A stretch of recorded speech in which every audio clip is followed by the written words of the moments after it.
нийлэлтээс хамаараад үнийн өсөлт гэдэг ихээр хөндөөлж байгаа шүү гэх юм. Эцгээр дунджаар хичнээн бүгд нэгдсэн байгаа орон нутагт илүү байгаа юу? За манай одоо Монгол улс жижиглэн борлуулж байгаа үн гэдэг бол угаасаа ил тоо шилэн байдаг. За Оросын холбооны улсын Роснефть компаниас К2 ангиллын А92 автовинзэнийг засгийн газар хоорондын хэлэлцээрийн дагуу энэ 8 дугаар сард 851 Америк доллараар тонн тутмыг нийлүүлэхээр болсон. За энэ нь өнгөрсөн 7 дугаар сартай харьцуулах юм бол 51 орчим доллараар өссөн байгаа тонн тутамдаа. Эннийхэн үнийн зөрүү нь бол 1 саяны өсөлт буюу 200 орчим төгрөгийн өсөлт бол гарсан 8 сарын 14-нд өсөлт бол хийгдсэн байгаа.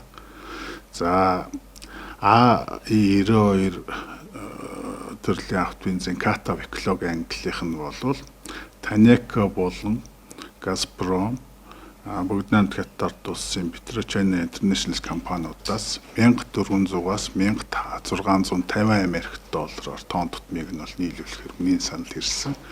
Үүнтэй холбоотойгоор одоо энэ К5 буюу Евротав ангиллын А92 автовинзэний өртөг маань өөрөө огцон өссөн. За энэ арга одоо литр дээр 2000 орчим төгрөгийн өсөлт гараад одоо 4960 төгрөгөөр одоо Улаанбаатар хотод орчимд бол борлогдож байна.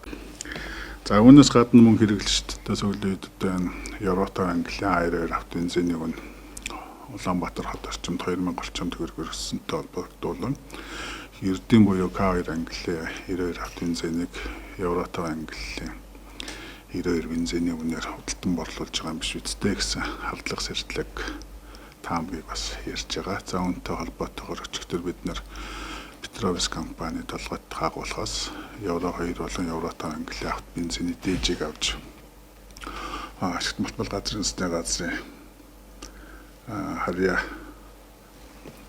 уулуурхай газрын үндэсний бүтээгдэхүүний төв лабораторид шинжилгээг хийлгэсэн. Монгол улсын МНС 217-2017 оны стандарт техникийн шаардлагатай хангасан үзүүлэлтийг эдгээр авсан 2 дээж бол бүрэн хангаж байгаа. За Евротав ангиллын автовинзэний хувьд бол экологи ангиллаараа хөхрийн агуулмж нь 10 ppm-с бага байхыг шаарддаг. За шинжилгээний дүнгээр бол 1.2 гарсан байгаа. За Евро 2 буюу энгийн гэж бидний хэлж нэрлэдэг 92 автовинзэний хувьд бол 500 ppm-с бага байх ёстой.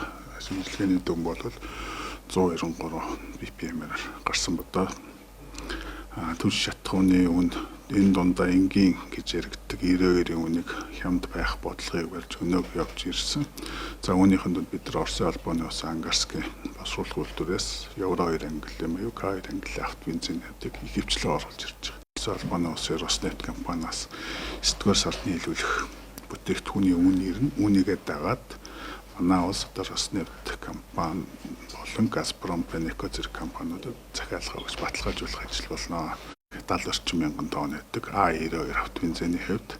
За тэгэхээр бид нар энэ сард бол 75 мянган орчмыг авах юм байна. За эх сарда мэдээж бид нар бол 75-аас дээш мянган тонныг л авах хүсэл сонирхолтой. Ер нь бол олдож л байвал үн бол хамаагүй бид нар олдож боломжтой газраас нь л авахар бол яригдж байгаа. Үүнээс гадна бүгдний Солонгос ордоос бас бид 20 мянган тонн автовинзэн түвшиг тус авахар бас сайд очиж бас ярилцаа тохиролцсон байгаа. Тэрний одоо нэг хэрхэн яаж наашаа шилжүүлэх үү, төмөр замын тээвэрлэж ирдэг хэрхэн яаж зохицуулах уу гэдэг асуудлууд манай аж ахуйн нэгжүүд тухайн нийлүүлэгч аж ахуйн нэгжүүдтэй бас ярилцаад явж байгаа.